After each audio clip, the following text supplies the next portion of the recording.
বেবিচাৰী ভক্তি কোনবোৰ? যেনেকৈ এজনী ছোৱালীয়ে নিজৰ স্বামীৰ বাহিৰে অন্য বহুত ব্যক্তিৰ সৈতে সম্বন্ধ ৰাখে, তেন্তে তাই বেবিচাৰী ছোৱালী। অবেবিচাৰিণী পতিব্ৰতা, নিজৰ স্বামীৰ অতিৰিক্তে লাগিলে কোনোবাই সোণ হৈ থিয় হওক, তাত আস্থা নাৰাখে, তেন্তে তাই অবেবিচাৰিণী। বেবিচাৰিণী ভক্তি সেইবোৰ যে আমি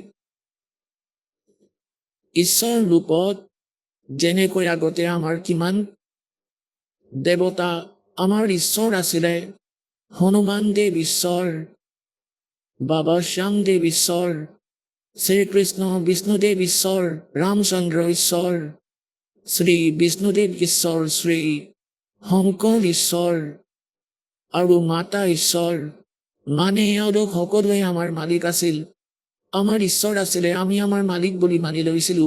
গতিকে সেয়া আমাৰ বেবিচাৰী ভক্তি আছিলে। আৰু আমি যাক ঈশ্বৰ বুলি মানিব লাগিছিলে, যিজন আমাৰ প্ৰকৃত পতি মালিক, তেওঁৰ জ্ঞানেই নাছিলে আমাৰ।